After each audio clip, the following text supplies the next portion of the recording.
So I don't know if people think that being a podcaster is a glamorous life and they got all this stuff going on. But if you give me a minute, I'll show you what the real deal is. So we're headed down to the, what I euphemistically call the Dish Fit Studios. So I'm in the basement of my house. As you can see, I got pretty much all the stuff set up. It's a little dirty, but that's all right. Isolation booth, the podcast station set up, and it's great. Don't get me wrong. It's awesome. But I'm going to admit something to you that not a lot of podcasters will say out loud, but we all feel. And that is, sometimes it's fucking lonely, man. Come on. Is this fucking shit all day long? Having the conversations are really great. I think that's what most of us live for. But it's 10% of the job. There's first you got to find the right person to interview. Then there's the whole vetting process. Then you finally get them on. And it's 35, 40 minutes of real joy, followed by 3 days of just drudgery. Listen, fact is that if you're a creative and you think your job is only to create, you're fucking kidding yourself. Sean Walchef once said to me, I'd invite you to understand that you don't have a podcast. You have a show. And if that's true, I'm thinking to myself, then hell, I need to treat this completely differently. So what I did was sit and think about it for a while, because I really didn't know what that meant.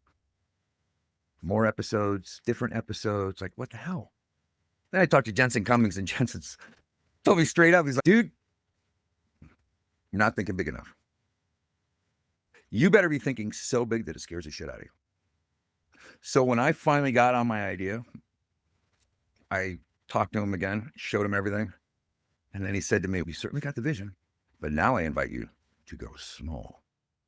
I'm small. What are you talking about? He's like, what is its essence?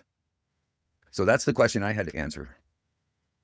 And that's why I decided to partner with the Mule in Asheville, 131 Sweeten Creek Road, to start a series of live podcast events. That's right. October 19th, we start. And I have a list of about 26, 30 chefs from all around Western North Carolina. And I don't know if you know this, but there's 4 beard winners. But since Helene, it's been a struggle. Most of the housing that was lost was low to middle income. And that's where your dishwasher lives and your prep cooks live and your servers live. There was even a guy quoted in the paper who owns a Mellow Mushroom downtown that said, we can open, we just can't serve you. So I wanted to think of something I could do to support the hospitality community in the city in which I live. And to be honest, I talk to people all over the world. But have I interviewed a chef from Asheville? Seriously, fuck it, let's go. So we've got this whole series set up. October 19th. We start. The show starts with a little pitter patter. Hopefully my daughters will come down and we can start the show by having a conversation. What was it like to have a dad who was a chef who told you never to get in the hospitality business, but you did anyway? And I'm also interested in their experience. And then we'll talk to one chef for about 35, 40 minutes. And then we talk to another chef. And we're also inviting those chefs to, if they'd like, to sponsor a dish or an appetizer for the drag brunch. So it's going to be an all-day affair where we loop this in. And not only that, 20% of the ticket sales and 20% of the swag sales on a particular, not only are we serving our guests and the visitors who come here for 4 seasons or 3 seasons, we're also serving each other because it's really important. I've known for a long time that the answer to our ills is not less community, but more. But I just wasn't doing anything about it. So I'm all in. The cool thing is that in one night, I can actually batch out 3 episodes. And eventually, for those who aren't there, they'll end up in your podcast feed, which will be great anyway. But for the members of the Chef Life Brigade membership community, chefs serving chefs, we're going to be broadcasting that live. Yeah, we're going to live stream right to the house because why not? Our community, our craft, our fraternity of chefs and hospitality professionals also need something to rally around.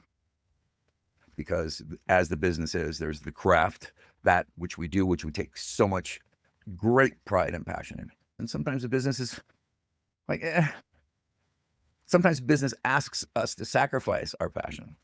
Now, whether or not we choose to do that is another story. But if you listen to any of my episodes, you'll also get that. But I'm really proud to partner with Mule and the Asheville Independent Restaurant Association. 20% of those proceeds are going to go for their grant program, Tip It Forward, for folks who are really struggling and don't have anywhere else to go. And there are people. If you're in the area, Asheville, North Carolina, October 18th, come on down. Show starts at 6:30. There's going to be audience participation. It's not a just static show, man. Participation. This is us together. It's our house for that night. So I'd really love to have everybody show up in their best, supporting their chefs and other chefs who are going to peel back the curtain and talk about the things that are really going on with them.